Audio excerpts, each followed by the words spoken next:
మహాగణాధిపతయే నమః. ఓం గురుభ్యో నమః. ఓం శ్రీమాత్రే నమః. పరమేశ్వర స్వరూపమైనటువంటి జ్యోతిష, వాస్తు మరియు ఇతర అనేకమైనటువంటి శాస్త్రములను మనకు అందించినటువంటి మహర్షులకి నమస్కారం. హయగ్రీవ హయగ్రీవ హయగ్రీవేతి యో వధేత్తస్య నిస్సరతే వాణి జహ్నుకన్యా ప్రవాహవత్. అరుణాం కరుణాతరంగితాక్షీం ధృతపాశాంకుశపుష్పబాణచాపాం అనిమాదిభిరావృతాం మయూకైః అహమిత్యేవ విభావయే భవానీం. శ్రీమాత్రే నమః. ప్రేక్షకులకి లలితాంబిక అమ్మవారి యొక్క అనుగ్రహం పరిపూర్ణంగా కలగాలని మనస్ఫూర్తిగా కోరుకుంటూ ఈరోజు మనం 28 ఏప్రిల్ నుంచి 4 మే వరకు ఉండేటువంటి గ్రహస్థితి ఏ విధంగా ఉంది, ఈ వార ఫలితాల్లో ముఖ్యంగా మీకు కలిగేటువంటి మంచి ఫలితాలు ఏమిటి, అంటే పాజిటివ్స్ ఏమిటి, జాగ్రత్తలు ఏం తీసుకోవాలి, ఏ దేవత ఆరాధన చేసుకోవాలి చూడాలి. అయితే చూద్దాం ఈరోజు. అయితే ఇక్కడ మనకి చంద్రుడు కనుక చూసుకుంటే ధనస్సు నుంచి కుంభం వరకు సంచరిస్తున్నాడు ఈ వారం. అలాగే కుంభరాశిలో శని, మీనంలో కుజుడు, బుధుడు, రాహు ఉన్నారు. మేషరాశిలో పర్టికులర్గా రవి, గురువు, శుక్రుడు ఉంటూ గురువు 1వ తేదీ మధ్యాహ్నం నుంచి మనకి వృషభంలోకి మారిపోతున్నాడు. కన్యారాశిలో కేతు ఉన్నాడు. కాబట్టి ఈ యొక్క గ్రహస్థితిని అనుసరించి ద్వాదశ లగ్నాలు ఆ ద్వాదశ రాశుల వారికి ఎలా ఉందనేటువంటిది మనం చూద్దాం.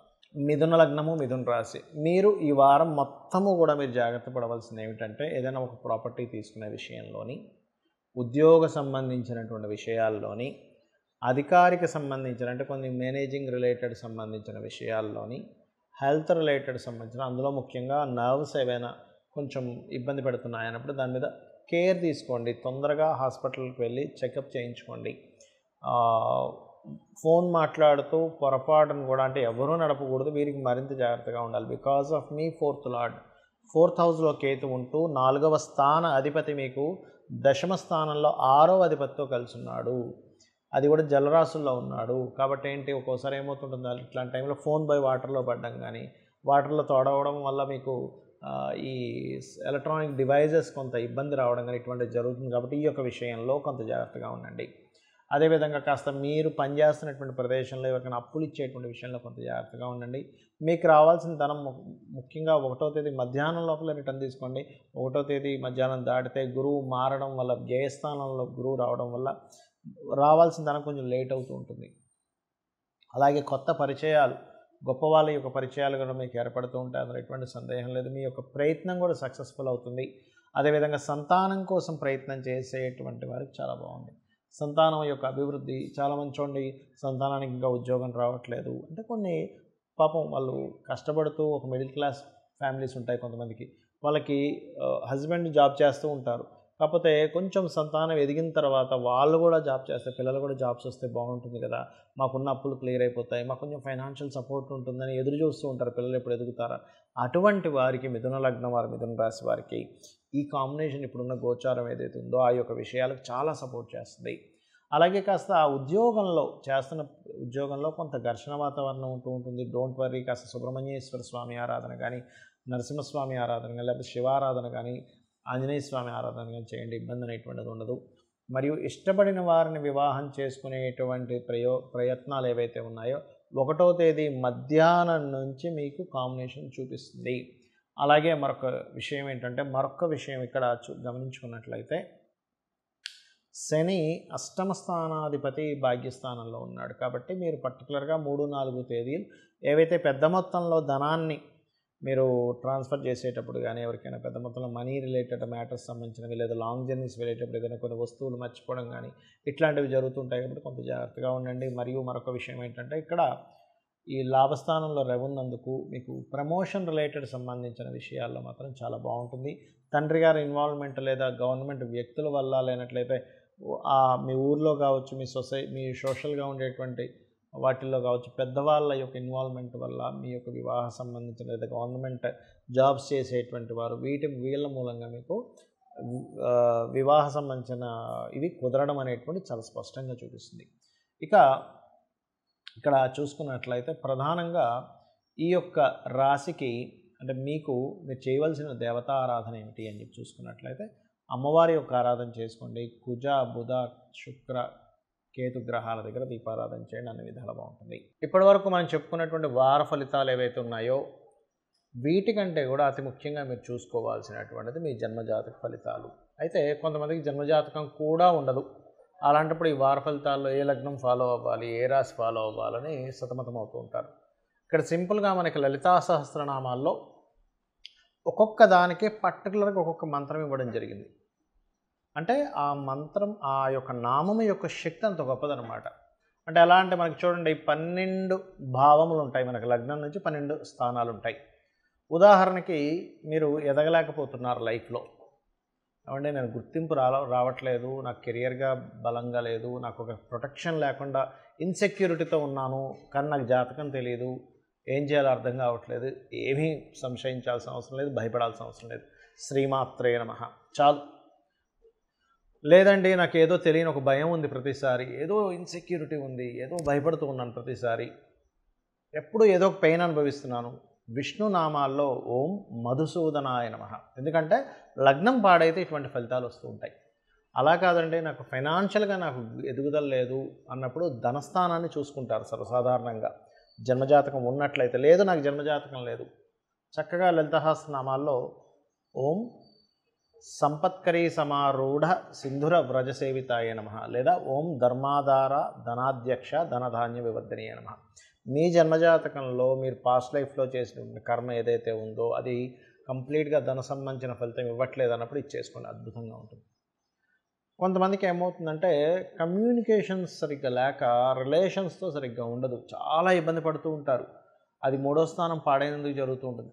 అలాంటప్పుడు మీరు కనుక లలితా సహస్రనామాల్లో ఓం కర్పూర వీటి కామోద సమాకర్ష దిగంతరాయై నమః చేసుకోండి. ఎందుకంటే 3rd హౌస్ పాడైంది, 3rd హౌస్ పాడవడం వల్ల చాలా ఇబ్బంది పడుతున్నాము, ఒక మంచి మాట మాట్లాడినా ఇబ్బంది అవుతుంది. ఇది అద్భుతంగా పనిచేస్తుంది.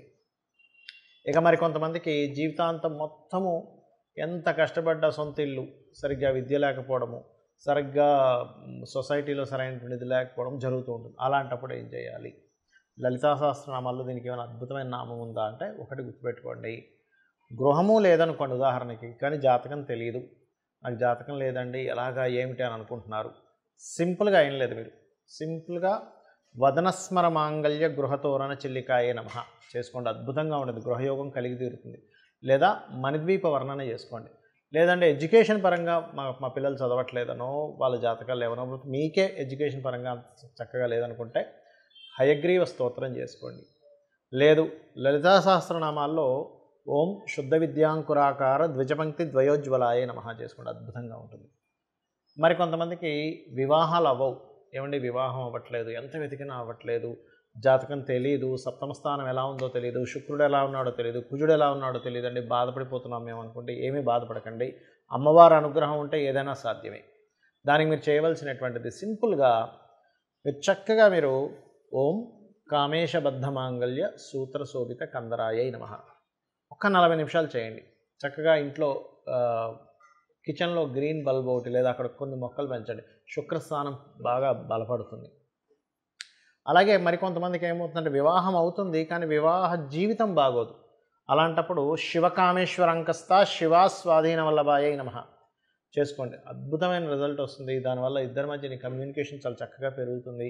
ఇది చిన్న చిన్నవి అనేవి కామన్గా వస్తుంటాయి. మీరు ఒక విషయం బాగా అర్థం చేసుకోవాల్సింది ఏంటంటే నిత్యము ప్రతి మనిషికి అవతల మనిషితో ఏదో చిన్న చిన్న మిస్అండర్స్టాండింగ్స్ చిన్న చిన్నవి వస్తుంటాయి. చిన్న చిన్నవి పట్టించుకోకండి, చిన్న చిన్నవి కామన్ అనే విషయం తీసుకోవాలి. అది కామన్ అనే విషయం తీసుకోకపోతే అదే పెద్ద విషయంగా మనం భావిస్తూ మనం భయపడుతూ ఉంటాం.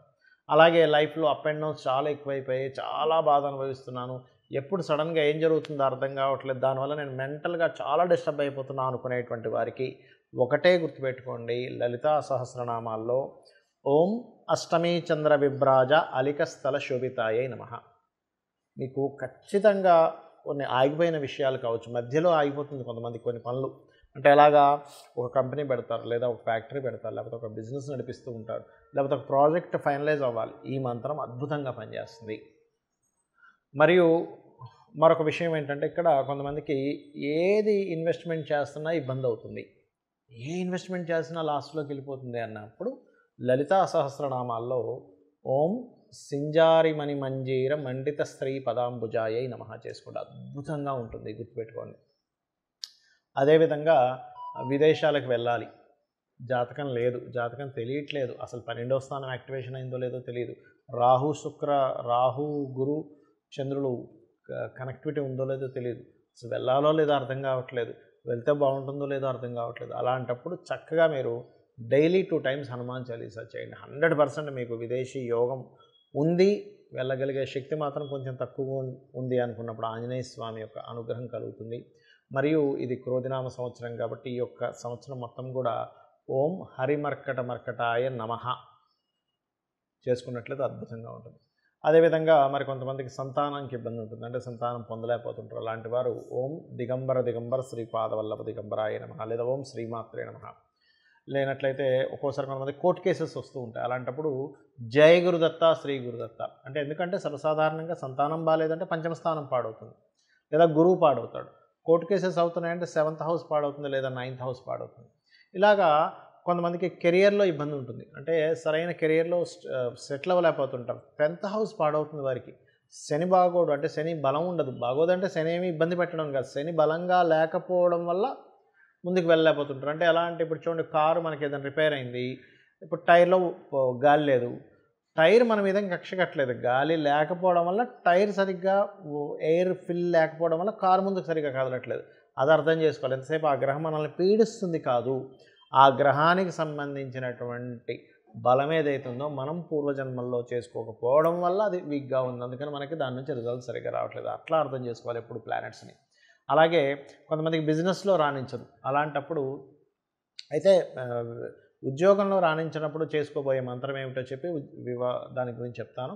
అయితే ఇక్కడ ఓం శ్రీమాత శ్రీ మహారాజ్ని శ్రీమత్ సింహాసనేశ్వరి చేసుకోవచ్చు, లేదా ఓం మాణిక్య మకుటాకార జానుద్వయ విరాజితాయే నమః చేసుకోండి, అద్భుతంగా ఉంటుంది.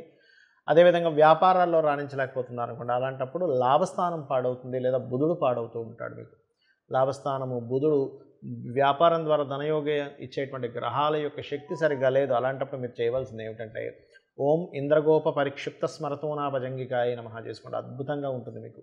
అలా ఏంటంటే 1-2 అని కాదు, మీ జన్మజాతకంలో ఎటువంటి ఇబ్బంది ఉన్నా మనం ఏదో భయపడిపోయి అమ్మో నా జీవితం ఇంతే అని భయపడాల్సిన అవసరమే లేదు. గుర్తుపెట్టుకుని అమ్మవారిని నమ్ముకొని చక్కగా అమ్మవారి నామాన్ని ఒక half an hour or 40 minutes మీరు కనుక చాంటింగ్ చేసుకుంటూ మీ లైఫ్, మీ గోల్స్ ఏమిటి ఉన్నాయనేటువంటి అటువైపు కనుక ధ్యాస పెట్టి మీరు కనుక వెళ్ళినట్లయితే అమ్మవారే చూసుకుంటుంది, మీ ప్రయత్నానికి శక్తినిస్తుంది.